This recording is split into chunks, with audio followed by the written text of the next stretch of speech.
প্রিয় ছাত্রছাত্রীরা, আজকে আমরা আরও একটা নতুন ভিডিও নিয়ে হাজির হয়েছি। আমরা ক্লাস 12 কেমিস্ট্রির দশম অধ্যায় হ্যালো অ্যালকেন হ্যালো অ্যারিনের আজকের একটা নতুন পর্ব, যেখানে আমরা জানব ক্লোরোফর্ম সম্পর্কে। তো আমরা পূর্বের যে ভিডিও দেখেছিলাম হ্যালোফর্ম বিক্রিয়া, সেই হ্যালোফর্ম বিক্রিয়ার দ্বারাই কিন্তু আমরা ক্লোরোফর্ম প্রস্তুত করতে পারি। তো ক্লোরোফর্মের যদি আমরা দেখি যে ক্লোরোফর্মটা কি, তাহলে দেখব কি তা হবে CHCl3। ঠিক আছে, অর্থাৎ এদের যদি আমরা কার্বন যে সেন্টার পরমাণু রয়েছে, সেই কার্বন সেন্টার পরমাণুর যে হাইব্রিডাইজেশন যদি আমরা দেখি, তাহলে তার হাইব্রিডাইজেশনটা আমরা পেয়ে যাব sp3 হাইব্রিডাইজেশন। অর্থাৎ এই কার্বনের হাইব্রিডাইজেশন হবে sp3 হাইব্রিডাইজেশন।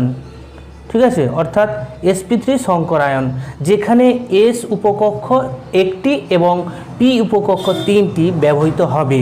ঠিক আছে, s উপকক্ষে হাইড্রোজেনের সাথে সিগমা বন্ড করবে, আর হচ্ছে তিনটে ক্লোরিন পরমাণু যে কার্বনের p কক্ষে উপস্থিত একটি করে ইলেকট্রনের সাথে তারা সিগমা বন্ড করবে। সেটা কিভাবে করবে সেটা একটু দেখে নাও। আশা করি তোমরা সবাই পারবে, কিন্তু তাও একবার দেখে নেওয়াটা ভালো।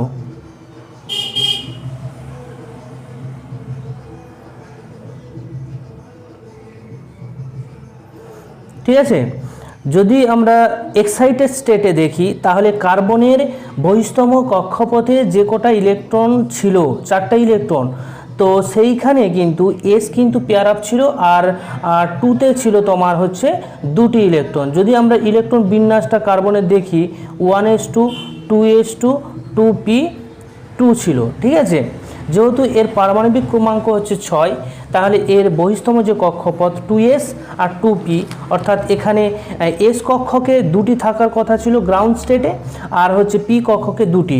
কিন্তু এক্সাইটেড স্টেটে যখন আমরা করব, তখন এই s কক্ষে উপস্থিত যে তোমার পেয়ার আপ যে ইলেকট্রন জোড়, সেটা কিন্তু এক্সাইটেড হয়ে p কক্ষে চলে যাবে। ফলে এইখানে হচ্ছে তোমাদের যে একটা হাইড্রোজেনের সাথে সিগমা বন্ড করবে, আর 3টে p এর সাথে ক্লোরিন সিগমা বন্ড করবে। ঠিক আছে, ফলে এদের যে হাইব্রিডাইজেশনটা সেটা হয়ে যাবে sp3 সংকরায়ন। বোঝা গেল? এদের যদি আমরা স্ট্রাকচার দেখি, কীরকম স্ট্রাকচার হবে, আমরা জানি sp3 হাইব্রিডাইজেশনের স্ট্রাকচার হয় চতুস্তলকীয়।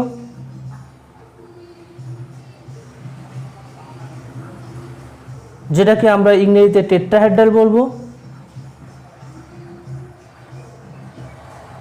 ঠিক আছে, এইখানে হাইড্রোজেন, কার্বন আর ক্লোরিন যে কোণ, সেই কোণটা কিন্তু 109 ডিগ্রি 28 মিনিট হওয়ার কথা আছে, কিন্তু যেহেতু ক্লোরিন তড়িৎ ঋণাত্মক মৌল, তাই তার ইলেকট্রনের যে জোড়, সেই ইলেকট্রন জোড়কে নিজের দিকে টানার প্রবণতাটা বেশি থাকে। ফলে এদের মধ্যে একটা রিপালশন জনিত কারণের জন্য এদের কিন্তু কোণটা কিন্তু 109 ডিগ্রির থেকে অল্প কমবে। বোঝা গেল? এরপর আমরা আসব ক্লোরোফর্মের রাসায়নিক কিছু ধর্ম সম্পর্কে আলোচনা। প্রথমে আমরা আসছি জারণ ধর্ম বা অক্সিডেশন রিঅ্যাকশন।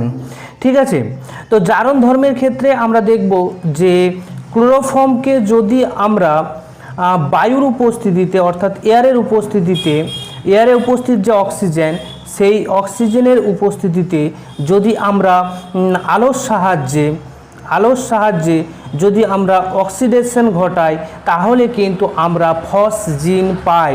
কি পাবো? ফসজিন পাবো। ঠিক আছে, আর কি পাবো?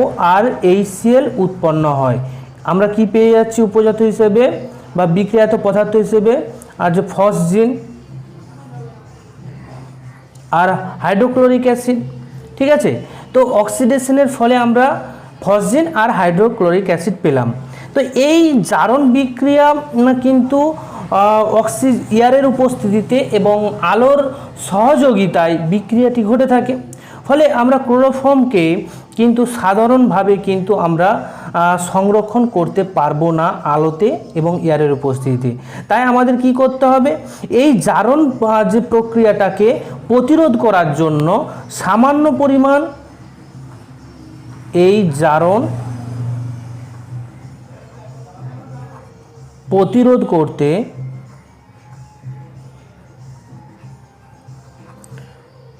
সামান্য পরিমাণ, অর্থাৎ যেটাকে বলবো 1% ইথাইল অ্যালকোহল সহযোগে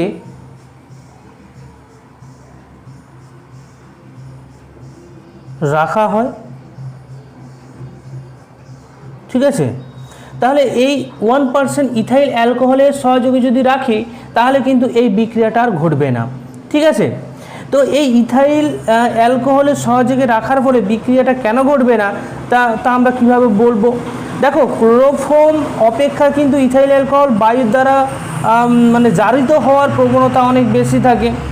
ঠিক আছে, ক্লোরোফর্ম যে পরিমাণ তোমার হচ্ছে অক্সিজেন দ্বারা বা বায়ুর অক্সিজেনের উপস্থিতিতে জারিত হওয়ার প্রবণতা যতটা, তার থেকে কিন্তু ইথাইল অ্যালকোহলের জারিত হওয়ার প্রবণতাটা অনেক বেশি। তার জন্য প্রথমেই কিন্তু ইথাইল অ্যালকোহল জারিত হয়ে যায়, যার জন্য কিন্তু আমরা এই যে ক্লোরোফর্মের অক্সিডেশন আর আমরা দেখতে পাই না। ঠিক আছে, তো ইথাইল অ্যালকোহল যখন আমরা মিশ্রণ ঘটালাম তখন কিন্তু যে ক্লোরোফর্মের বায়ুর সাথে বিক্রিয়া করে যে ফসজিন উৎপন্ন করছিল, সেই ফসজিনের সাথে কিন্তু বিক্রিয়া করে অবিষাক্ত ডাইইথাইল কার্বনেট উৎপন্ন হয়। অবিষাক্ত ডাইইথাইল কার্বনেট আর HCl উৎপন্ন হয়। ঠিক আছে, ফলে যার জন্য এই যে তোমার অক্সিডেশন প্রক্রিয়া সেটা কিন্তু কিছু পরিমাণ বাধাপ্রাপ্ত হয়ে থাকে। এই স্বতঃস্ফূর্ত অক্সিজেনের সঙ্গে অক্সিডেশন ঘটার ফলে ফসজিন যে উৎপন্ন হচ্ছে তাতে কিন্তু ক্লোরোফর্মের কার্যকারিতা নষ্ট হয়। ঠিক আছে, এই যে ক্লোরোফর্মকে সংরক্ষণ করার জন্য আমরা কি করব, বাদামি বা নীল বর্ণের কোনো একটা বোতলের মধ্যে বায়ু নিরুদ্ধভাবে কিন্তু আমরা ক্লোরোফর্মকে ভরে দিয়ে তাকে কালো যে কাগজের বোতলে মুড়ে রাখতে হয়, কারণ যাতে কোনো প্রকারভাবে যাতে লাইট ওই বোতলের মধ্যে না পড়ে। ঠিক আছে, এই জন্যই কিন্তু আমরা ক্লোরোফর্মকে সর্বদাই ল্যাবরেটরিতে দেখবে যে কালো বোতল বা নীল বোতলের যে পুরো ভর্তি করে তাকে কিন্তু একটা কালো কাপড় দিয়ে জড়িয়ে রাখা হয়েছে বা কালো কাগজ দিয়ে জড়িয়ে রাখা হয়। বোঝা গেল ব্যাপারটা কি বললাম। এরপর আসছি বিজারণ বিক্রিয়া বা রিডাকশন প্রপার্টি। বিজারণ বা রিডাকশন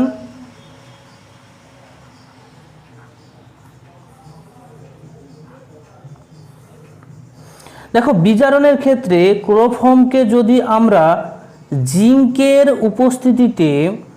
জিঙ্কের উপস্থিতিতে HCl এর সাথে যদি আমরা বিক্রিয়া ঘটাই অর্থাৎ রিডাকশন ঘটাই, সেই ক্ষেত্রে কিন্তু মিথাইল ক্লোরাইড আমরা পেয়ে থাকি। মিথাইল ক্লোরাইড পেয়ে থাকি আর এক অণু HCl উৎপন্ন হয়। মিথাইল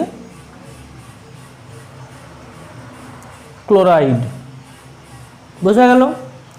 এরপর যদি আমরা মনে করি যে জিঙ্ক HCl বাদেও আমরা যদি জিঙ্ক আর হচ্ছে জলীয় বাষ্প ঠিক আছে সহযোগে যদি আমরা রিডাকশন ঘটাই, সেই ক্ষেত্রে কিন্তু আমরা মিথেন গ্যাস পাবো আর 3 অণু HCl উৎপন্ন হয়। ঠিক আছে, তো এই ক্ষেত্রে দেখো পুরো যে 3টে ক্লোরিন পরমাণু আছে তা কিন্তু হাইড্রোজেন পরমাণু দ্বারা রিপ্লেস হয়ে গেছে।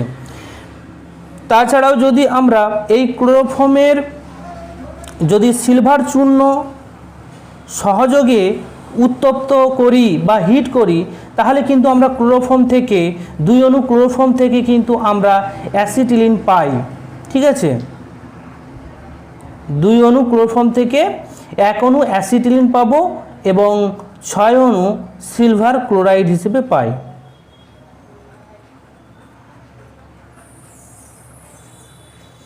বোঝা গেল? তো এই কয়েকটাই বিক্রিয়া হচ্ছে জারণ বিক্রিয়ার বিজারণ বিক্রিয়ার কিছু উদাহরণ। এরপর আমরা আর্দ্র বিশ্লেষণ সম্পর্কে জানব।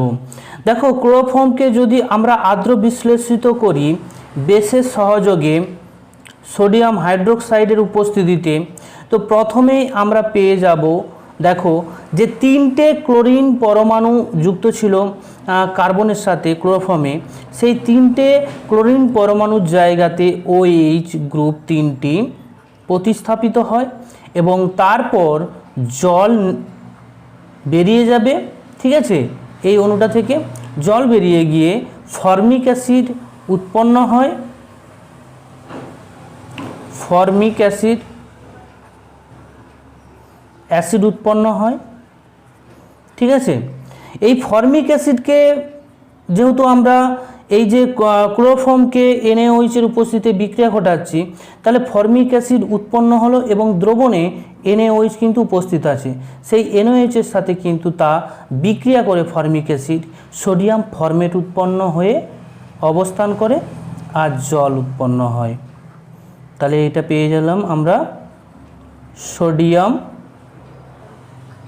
ফরমেট।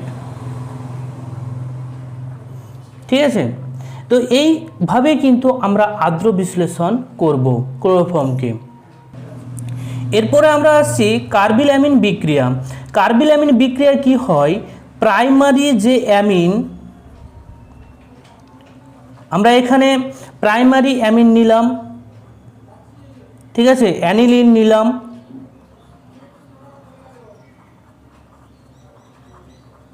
সেই অ্যানিলিনের সাথে যদি আমরা ক্লোরোফর্ম আর বেসের উপস্থিতি, যেমন KOH এর উপস্থিতিতে, পটাশিয়াম হাইড্রোক্সাইডের উপস্থিতিতে যদি বিক্রিয়া ঘটায়, তাহলে আমরা পেয়ে যাব ফিনাইল আইসোসায়ানাইড, ফিনাইল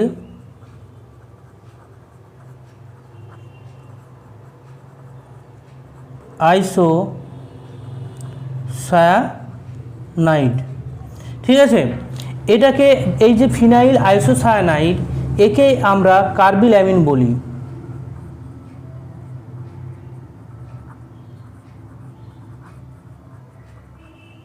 ঠিক আছে, আর উৎপন্ন হয় KCl এবং জল।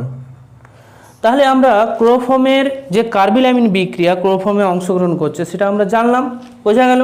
এরপরে আমরা জানবো রাইমার টিম্যান রিঅ্যাকশন, একটা নেম রিঅ্যাকশন, যেখানে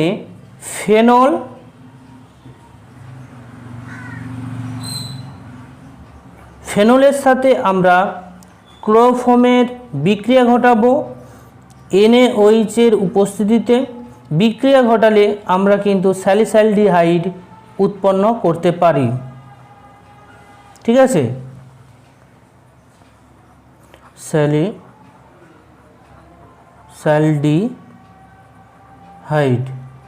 ঠিক আছে, আর উৎপন্ন হয় জল এবং NaCl। তাহলে তোমাদের যদি বলে দেওয়া থাকে যে রাইমার টিম্যান বিক্রিয়ার একটা উদাহরণ দাও, তো আমরা দিতে পারবে যে ফেনল থেকে স্যালিসাইলডিহাইড উৎপাদন ক্লোরোফর্মের উপস্থিতিতে। বোঝা গেল? এই ছিল কিছু গুরুত্বপূর্ণ ক্লোরোফর্মের বিক্রিয়া। এরপর যদি তোমাদের প্রশ্ন দেয় যে ক্লোরিনের যে উপস্থিতি আছে সেইটা তোমরা কিভাবে দেখবে বা নির্ধারণ করবে, কোশ্চেনটা আগে লিখে নিই।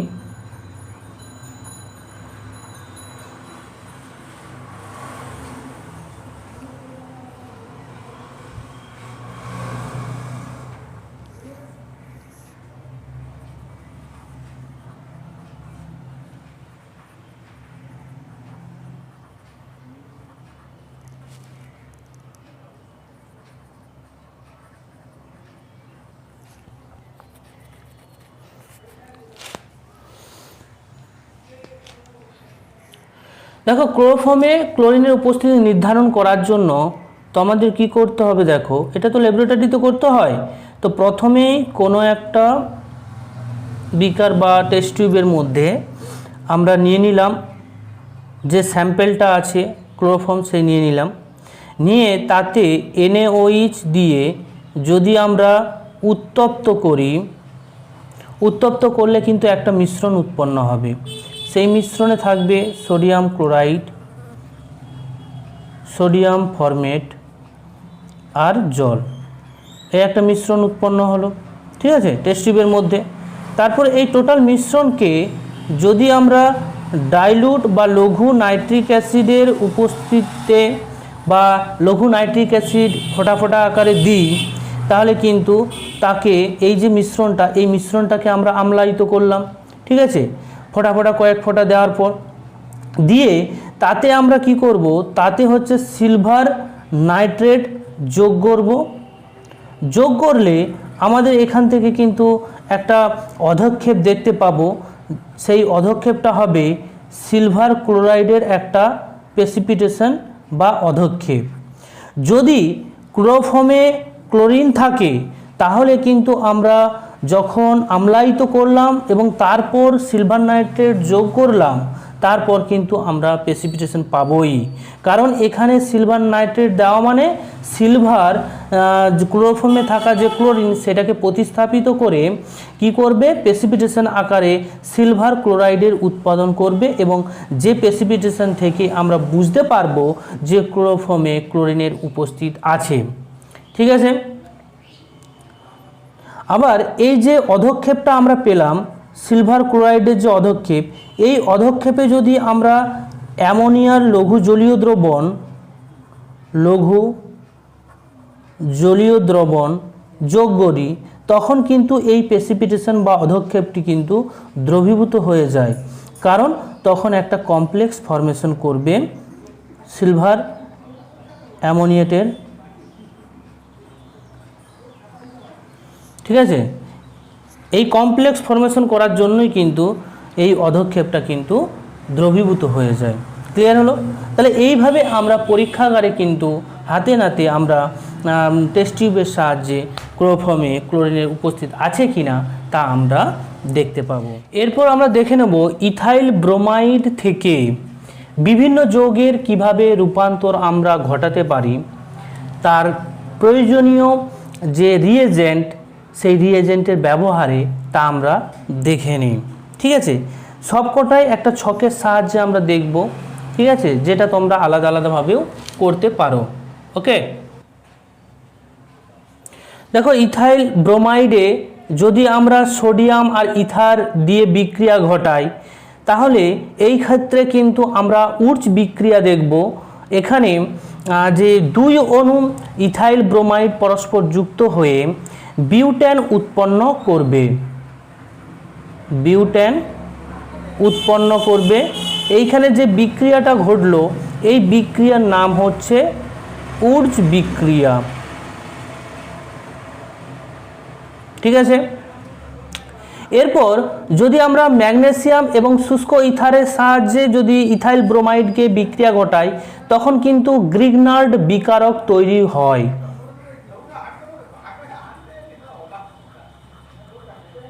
গ্রিগনার্ড বিকারক তৈরি হয়।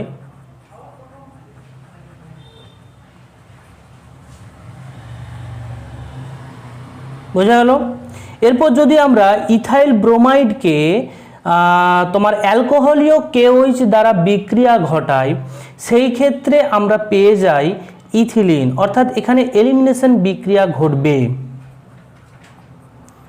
কি পাবো আমরা? এটা পেয়ে যাব ইথিলিন। এখানে কিন্তু অপনয়ন বিক্রিয়া ঘটলো,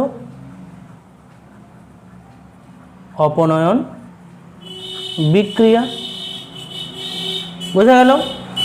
এরপর দেখো ইথাইল ব্রোমাইডে যদি আমরা হাইড্রোজেন এবং নিকেল চূর্ণ সহ যদি বিজারণ ঘটাই, তাহলে কিন্তু আমাদের এখানে ইথেন উৎপন্ন হয়।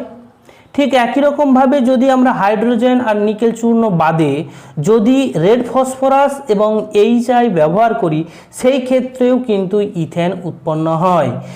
আবার যদি রেড ফসফরাস আর HI এর মিশ্রণ বাদে যদি আমরা জিঙ্ক কপার যুগল ব্যবহার করি, সেই ক্ষেত্রেও ইথেন উৎপন্ন হবে। বা আমরা যে টিন এবং HCl এর উপস্থিতিতে বিক্রিয়া ঘটাই, সেই ক্ষেত্রেও ইথেন উৎপন্ন হয়। ঠিক আছে, এই সব কটা যে রিয়েজেন্ট, এই চারটে রিয়েজেন্ট দিলাম, এই চারটে রিয়েজেন্টের কাজ কিন্তু একই রকম হবে এই ক্ষেত্রে। বোঝা গেল? যদি আমরা জলীয় KOH দিই সেই ক্ষেত্রে কিন্তু সাবস্টিটিউশন রিঅ্যাকশন বা প্রতিস্থাপন বিক্রিয়া ঘটে, অর্থাৎ এখানে ইথাইল ব্রোমাইডের ব্রোমিনের জায়গাতে OH রিপ্লেস ঘটবে, যা হচ্ছে প্রতিস্থাপন বিক্রিয়া। অর্থাৎ আমরা পেয়ে যাব ইথানল, যেখানে ঘটল প্রতিস্থাপন বিক্রিয়া।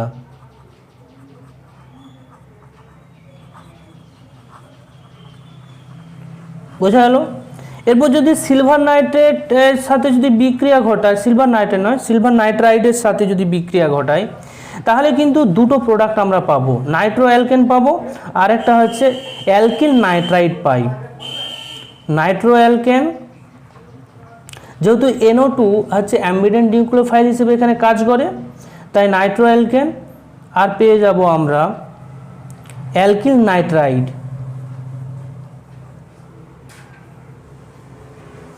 সিলভার নাইট্রাইডের সাথে বিক্রিয়া করে তাহলে আমরা কি পেলাম? নাইট্রো অ্যালকেন আর অ্যালকিল নাইট্রাইড। যেহেতু NO2 এটা হচ্ছে অ্যাম্বিডেন্ট নিউক্লিওফাইল, অ্যাম্বিডেন্ট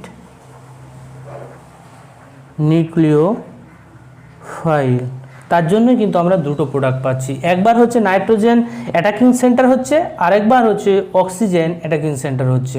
ক্লিয়ার হলো? এরপর আমরা একটা ভালো জিনিস দেখব, যেখানে আমরা অনেক ক্ষেত্রেই দেখবে KCN এর সাথে যদি আমরা বিক্রিয়া ঘটাই, ইথাইল ব্রোমাইডের KCN এর সাথে আমরা বিক্রিয়া ঘটালাম, সেই ক্ষেত্রে আমরা যেটা পাবো সায়ানাইড পাই, ইথাইল সায়ানাইড। সেই ইথাইল সায়ানাইডকে আমরা বিভিন্ন রকম রিয়েজেন্ট ব্যবহার করে বিভিন্ন রকম প্রোডাক্টে আমরা রূপান্তর করতে পারি। যেমন হচ্ছে নিকেল চূর্ণ হাইড্রোজেন দ্বারা যদি আমরা রিডাকশান করি, সেই ক্ষেত্রে অ্যামিন উৎপন্ন হয়, যেটা হচ্ছে প্রাইমারি অ্যামিন, যেটা হয়ে যাবে আমাদের প্রাইমারি অ্যামিন প্রোডাক্ট হিসেবে।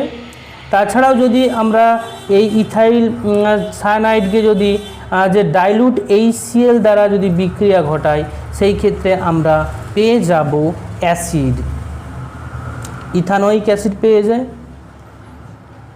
ঠিক আছে, আবার যদি আমরা যে কনসেন্ট্রেট HCl হাইড্রোক্লোরিক অ্যাসিড এবং অ্যালকোহলিক যদি পারক্সাইড ব্যবহার করি, হাইড্রোজেনের পারক্সাইড, তাহলে কিন্তু আমরা ইথাইল সায়ানাইড থেকে আমরা একদম ইথাইল অ্যামাইড উৎপন্ন করতে পারি।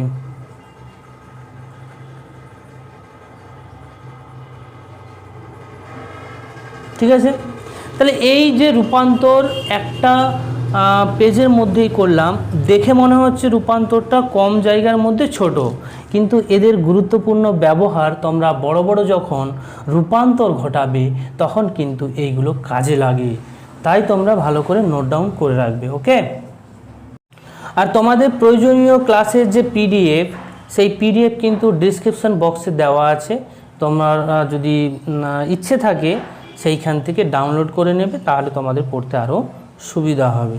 ওকে, তো আজকের ভিডিও এই পর্যন্তই। Subscribe for more videos.